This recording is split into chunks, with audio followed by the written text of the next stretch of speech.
Rendez-vous avec les rédactions web de France 24 et ce matin, Info Migrants. La route des Balkans qui met les migrants de la Turquie jusqu'à l'Europe de l'Ouest connaît cette année un regain des activités. Depuis cet été, surtout, c'est en Serbie que les passages se concentrent. Près de 90 000 personnes ont déjà traversé le pays en 2022 contre un peu plus de 60 000 pour toute l'année 2021. Bonjour Marlène Panara. Bonjour. Vous travaillez au site, à la rédaction du site Info Migrants, journaliste pour la rédaction d'Info Migrants. Vous revenez d'un reportage en Serbie. Est-ce que vous pouvez nous dire comment se concrétisent ces chiffres sur le terrain? Quelle est la situation sur place en Serbie? Oui, alors en Serbie, qui est une alternative en fait à la route de la Méditerranée, cette augmentation, elle est bien visible. Et en premier lieu dans la capitale, à Belgrade, puisque le centre de réception qui se situe à une trentaine de kilomètres de la ville est surpeuplé. Il y a 10 jours, il y avait encore 300 personnes qui étaient contraintes de dormir à l'extérieur du centre, à même le trottoir. Et puis pendant notre reportage, nous avons vu dans la ville beaucoup de migrants aux abords de la gare routière. Et puis dans les parcs publics de la ville. Ce sont des lieux d'accueil en fait par défaut où dorment chaque nuit des centaines de personnes qui viennent d'Afghanistan, de Syrie, de Tunisie et aussi du Maroc. Donc ça, c'est pour ce grand camp à côté de Belgrade. Comment est-ce que ça se passe ailleurs? Alors, dans le nord de la Serbie où nous avons été, c'est encore pire, parce que c'est via cette région, en fait, à la frontière hongroise, que les migrants tentent de gagner l'Europe, et notamment depuis la ville, on le voit au nord de Subotica, qui dispose d'un centre de réception officiel financé par l'Union européenne. Le problème, là encore, c'est qu'elle est surpeuplée.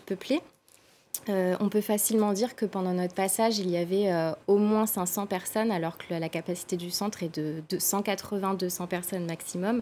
D'ailleurs, on a vu plus de personnes à l'extérieur du centre, dans les champs et sous des bâches que dans la structure. Ouais. Et dans cette enceinte, en fait, il faut le savoir qu'environ, toutes les nuits, environ 150 personnes, c'est en majorité des Afghans, dorment dans une seule et même pièce par terre. C'est à cause de ces conditions qui sont aussi des conditions niveau hygiène déplorable, que les personnes préfèrent quitter le centre et aller plus loin à la frontière. Et cette frontière, justement, elle s'étend sur environ 160 km, on l'a vu tout à l'heure sur la carte. Est-ce qu'elle est bien surveillée? Alors d'abord, elle est très difficile à traverser puisque depuis 2017, elle est matérialisée par tout du long par une double barrière, on le voit bien sur la photo, qui est surmontée de barbelés. À divers endroits, il y a des caméras thermiques, c'est donc très difficile et dangereux, surtout pour les migrants, de passer de l'autre côté. Durant tout notre reportage, nous avons vu beaucoup de personnes blessées qui avaient des coupures aux mains et aux jambes. On a aussi vu des migrants avec des pieds, des chevilles cassées. En fait, ce sont des fractures qui se font en escaladant et en tombant de l'autre côté. Pour ceux qui parviennent quand même à aller de l'autre côté, ils font face ensuite aux gardes-frontières hongrois qui sont réputés et qui sont très violents. Nous avons rencontré Nawel, une jeune Tunisienne à la frontière qui était enceinte de 6 mois. Elle est tombée une nuit sur le ventre de l'autre côté. Quand les gardes-frontières l'ont vue, au lieu de lui venir en aide, en fait, ils ont braqué leur torche sur elle. Ils se sont moqués d'elle pendant de longues minutes et puis ils l'ont ramenée manu militari côté serbe de la frontière en violation du droit international.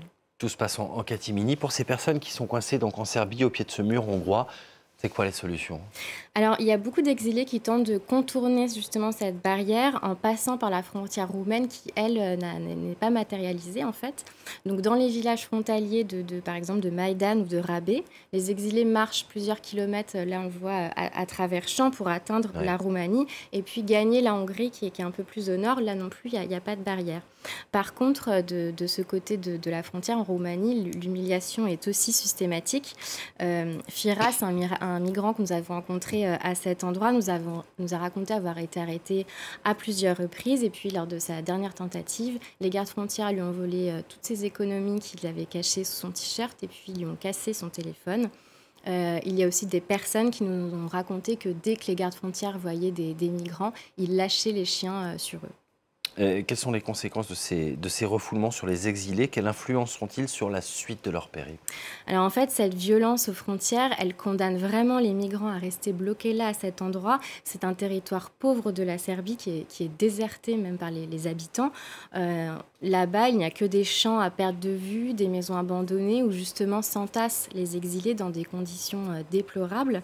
Nous avons vu beaucoup de personnes qui étaient éreintées, qui étaient malades. Certains avaient la gale, on en a vu plusieurs. Pour trouver une épicerie, il faut marcher des kilomètres et puis souvent, cette épicerie vous refuse parce qu'en fait, vous êtes un étranger.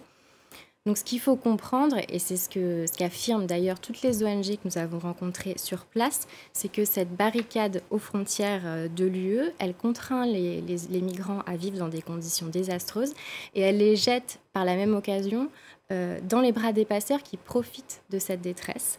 Et ces passeurs contre lesquels justement l'UE s'efforce de lutter. Merci beaucoup Marlène Panara. Votre reportage, il est à retrouver sur infomigrants.net. Vous verrez d'ailleurs avec d'autres articles que cette situation en Serbie, elle tranche beaucoup avec le sud de l'Italie.